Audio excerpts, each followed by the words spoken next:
Fluid mechanics compressibility. Compressibility क्या होती है? Compressibility is defined as the ability to fluid to be compressed. Fluid को compressed किया जाता है।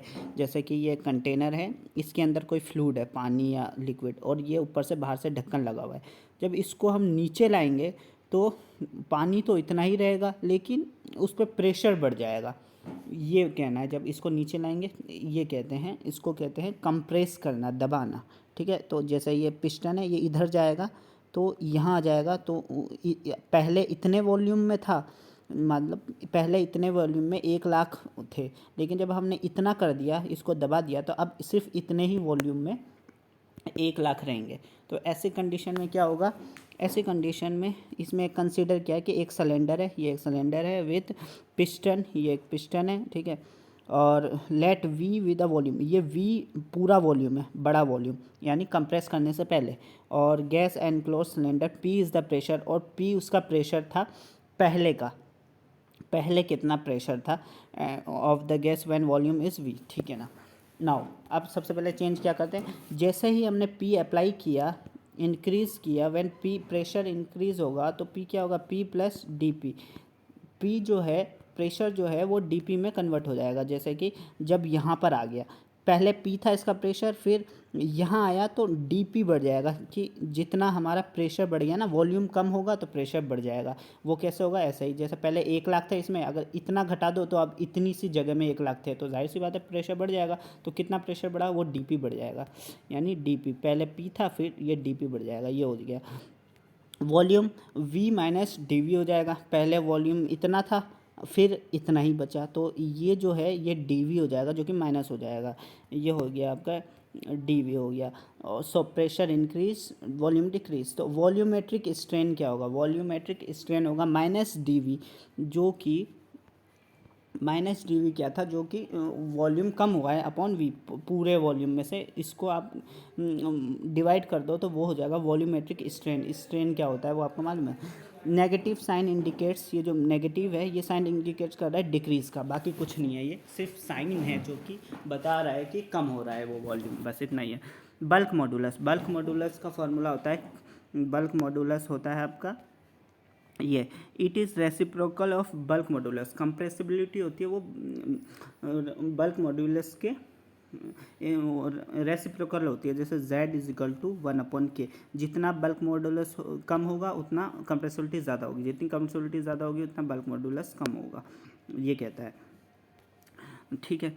नाउ बल्क मॉडुलस का फॉर्मूला आता है k is equal to D P change in pressure upon D minus D V upon V, ये होता है बल्क मॉडुलस होता है k is equal to D P, यानी चेंज इन प्रेशर, जो प्रेशर चेंज हुआ था, प्रेशर चेंज हुआ था ये इसमें कंप्रेस करने के बाद, उसको डिवाइड करेंगे डी वी अपॉन डी, यानी वॉल्यूमेट्रिक स्ट्रेन से उसको डिवाइड करोगे, फिर इसको थोड़ा सॉल्व करोगे, इस वी को ऊपर भेजा दोगे तो ये आ जाएगा आपका इक्वेशन नंबर 1। कंप्रेसिबिलिटी होती है z is equal to 1/k, तो इसको करोगे तो फिर ये k की जगह इसको रख दोगे तो z इज इक्वल टू ये हो जाएगा आपका सेकेंड इक्वेशन, इस तरह से।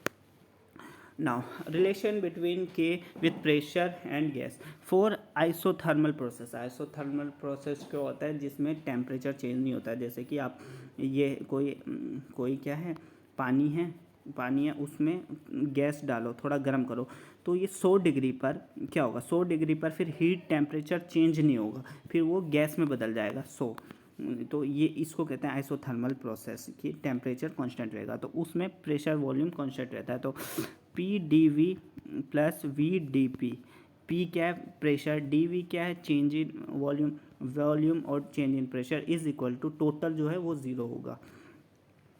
फिर इस तरह से आप इसको इधर भेजोगे तो ये बन जाएगा, फिर डी वी निकाल लोगे, डी वी हो जाएगा माइनस डी पी ये, और के इज इक्वल टू आ जाएगा पी, के इज इक्वल टू पी, यानी के जो है, के क्या होगा? Bulk modulus is equal to pressure. For adiabatic, adiabatic क्या होता है? जिसमें क्या है, टेम्परेचर चेंज नहीं होता है सिस्टम में, वो होता है आइडियाबैटिक। तो इसको पूरा सॉल्व करोगे इसी तरह से, ठीक है, तो ये हो जाएगा K is equal to P V, बस इतना ही फ़र्क होगा, प्रेशर और वॉल्यूम। इसमें था सिर्फ पी, इसमें वॉल्यूम भी जुड़ जाएगा आइडियाबैटिक प्रोसेस में, क्योंकि आइडियाबैटिक में वॉल्यूम क्या है? ज़्यादा होता है प्रेशर से, इस वजह से, और उसमें सिर्फ प्रेशर होता है, वॉल्यूम कम होता है। Now surface tension and capillarity. Surface tension क्या होता है? Surface tension is the defined as the tensile force. Surface tension होता है जैसे कि आपकी ये एक बूंद है, पानी की बूंद है, ठीक है, पानी की एक बूंद है। नाउ ये पानी की बूंद क्या होना चाहिए? ये फैलना चाहिए ऐसे, लेकिन क्या होता है पानी की बूंद में, क्या होता है पानी की बूंद में होता है कि आपके क्या है, यहाँ पर जो इसके बॉर्डर पे जो एटम्स होते हैं ना, और वो एक दूसरे से फोर्स लगाते हैं, एक दूसरे से फोर्स लगाते हैं, जिसकी वजह से क्या होता है, जिसकी वजह से ये वाला फोर्स इधर लगाएगा, ये इधर लगाएगा, ये इधर इधर कैंसिल आउट हो जाएगा चारों। बीच वाले जो है, बीच वाले जो होते हैं ना, बीच वाले एटम, वो चारों तरफ फोर्स लगाते हैं, रेसिप्रोकल फोर्स, रिपल्सिव फोर्स लगाते हैं, जिससे वो कैंसिल हो जाते हैं। लेकिन यहाँ बॉर्डर वाले फोर्स क्या है, इनके आगे तो कोई होता नहीं एटम, इसलिए आगे का फोर्स नहीं लगता है, सिर्फ पीछे का फोर्स लगता है। तो ये पीछे खींचते हैं, जो बाउंड्री से पीछे खींचते हैं, इसलिए ये क्या है, सर्किल शेप ले लेते हैं। ये होता है सरफेस टेंशन, यानी ये जो एटम होगा वो इस एटम को खींचेगा रिपल्सिव फोर्स की वजह से। लेकिन यहाँ तो कोई है नहीं जो जिससे न्यूट्रल हो जाए, तो यह बॉर्डर वाला हमेशा पीछे की तरफ खींचता है, पीछे की तरफ। ये होता है सरफेस टेंशन, ठीक है। Now, surface tension is defined as the tensile force action surface belt liquid contact with gas और surface, वही चीज़ है जो मैंने समझा दिया है। इसको रिप्रेजेंट करते हैं सिग्मा से। Surface tension is equal to sigma, और इसका represent by sigma M K S होता है, ये सब देख लो आप, ठीक है, ये चीज़। और यही चीज़ मैंने आपको अभी बताई कि यहाँ बाउंड्री पे क्या है, वो नीचे की तरफ खींचता है, बीच का वो हो जाता है, कैंसिल आउट हो जाता है। ये पूरा जो मैंने अभी पूरा डिटेल में बताया वही चीज़ है।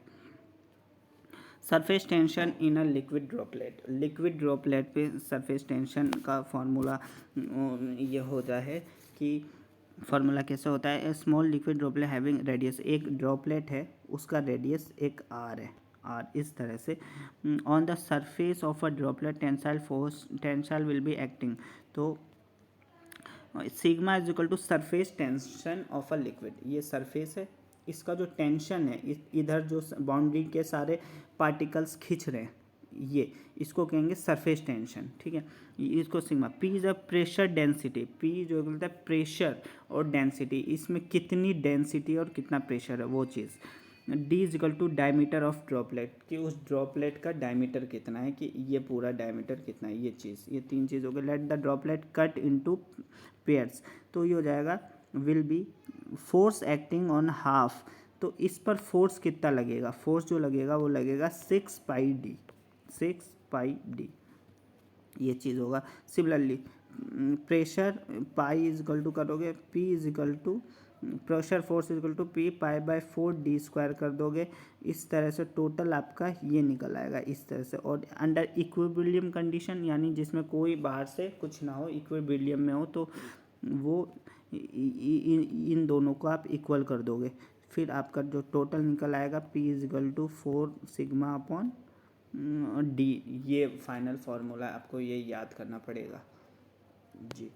Now surface tension on a hollow bubble, soap bubble. Hollow पे सॉप बबल क्या होगा, इन दिस के soap bubble has two surface in contact with air and, soap क्या होता है, दो सरफेस होता है उसका, एयर से भी कांटेक्ट होता है और पानी से भी। तो इसमें आपको P is equal to 8 pi D, उसमें था 4, इसमें 2 और लगा दो, बस 8, इतना ही फर्क है।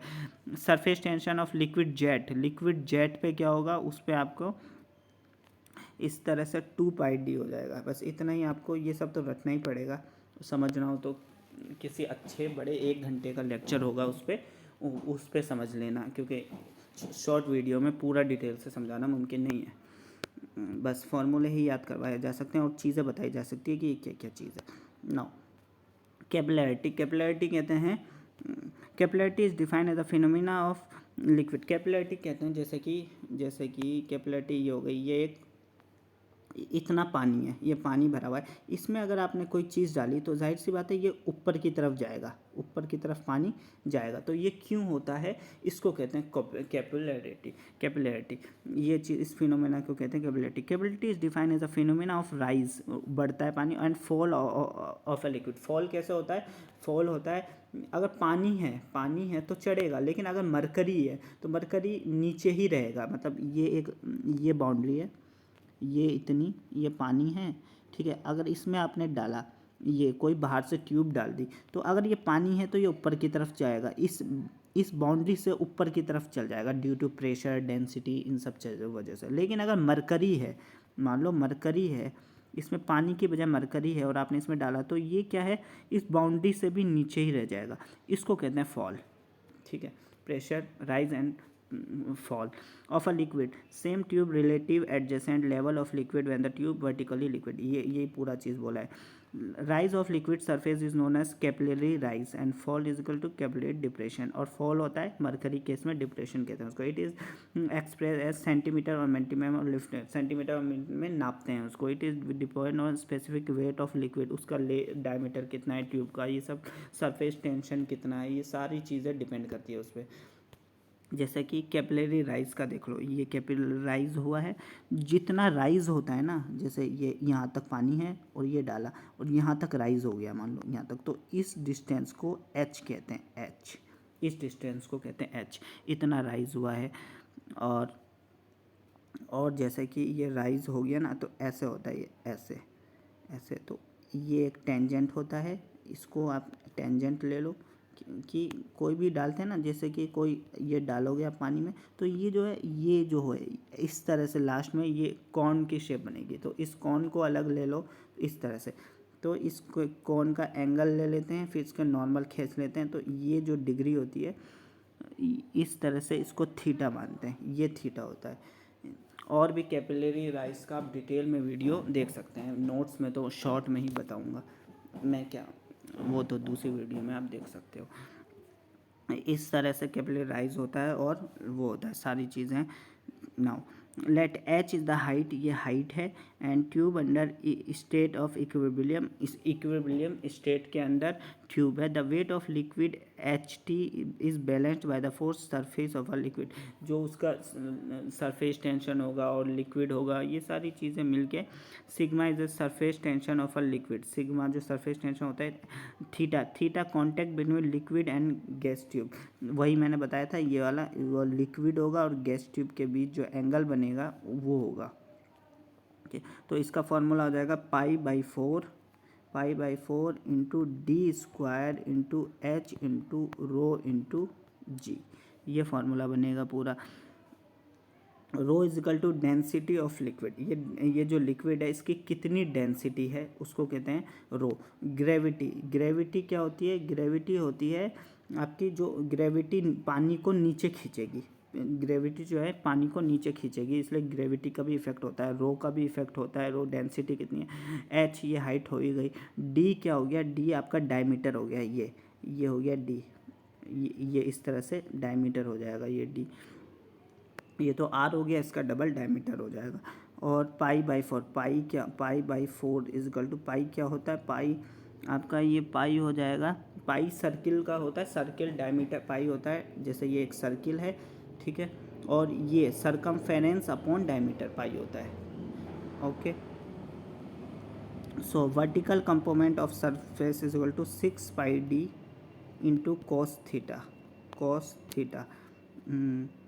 फाइनली ये आपका आंसर आ जाएगा, H is equal to 4 pi cos theta upon rho G D. ये एच के, इसका क्या मतलब है, इस फॉर्मूले का मतलब ही समझ लो, ये एच है ना, एच क्या है, ये हाइट कितनी होगी, किस चीज़ों पर डिपेंड करेगी, तो इसमें इन्वर्स बताया गया। रो क्या है, डेंसिटी, जी डी। अगर डेंसिटी पानी की ज़्यादा होगी तो क्या है, इन्वर्सली हाइट है, तो हाइट कम होगी। जी, जितनी ज़्यादा ग्रेविटी होगी उतनी हाइट कम होगी, ग्रेविटी नीचे खींचेगी। डी डायमीटर, ये डायमीटर जितना ज़्यादा होगा उतना हाइट कम होगी, और हाइट कम होगी तो डायमीटर ज़्यादा होगी। इसका मतलब ये जो है ये जो है इस जितना छोटा होगा उतना पानी ऊपर जाएगा, और ये जितना बड़ा होगा पानी उतना कम ऊपर जाएगा। 4 सिग्मा, सिग्मा और सरफेस टेंशन, जितना सरफेस, और ये आप देख लो, ये सिग्मा जो है वो एच के डायरेक्टली प्रोपोर्शनल है। तो डायरेक्टली प्रोपोर्शनल यानी जितना सिग्मा होगा सरफेस टेंशन होगा उतना एच ज़्यादा होगा, यानी एच ज़्यादा ऊपर तक जाएगा। कोस थीटा ये है, कोस थीटा का पूरा ये है जो मैंने वो कोण में बताया था, ऐसे सरफेस बनता है। इसको समझने के लिए तो अलग से पूरी लॉन्ग वीडियो देखनी पड़ेगी, ठीक है। बस यहाँ तो फॉर्मूले में ही आप जान सकते हो कॉस थीटा को। इस तरह से the value of theta between water and clean glass is equal to 0। अगर कोस थीटा को आप 0 मान लेते हो, cos theta is equal to 0, तब आपका फॉर्मूला ये बन जाएगा, ये 4 सिग्मा रोड GD। ये इस तरह से ये फॉर्मूला आपको कैपिलरी राइज का देखना पड़ेगा। उसी तरह से कैपिलरी फॉल का फॉर्मूला होगा, वही फार्मूला है, क्या कहते हैं उसमें क्या है, मरकरी आ जाती है, बस इस वजह से पहले क्या है वो ज़्यादा था, इस बार कम है। तो सब कुछ वही है, बस आपको फार्मूले में थोड़ा सा चेंज हो जाएगा। 4 सिग्मा रो GD, फार्मूला भी वही है बिल्कुल, फार्मूला भी बिल्कुल सेम ही है, और ये आ गया है। बाकी थ्योरी आती है, जो न्यूमेरिकल्स आते हैं वो सब बाद में देखेंगे। न्यूमेरिकल्स में तो सिर्फ फार्मूला आते हैं, बाकी डिटेल से समझना है तो इसको दूसरे लेक्चर में देखना पड़ेगा। अभी तो मैंने नोट्स के लिए बता दी हैं बस, जो कि नोट्स के लिए ज़रूरी हैं।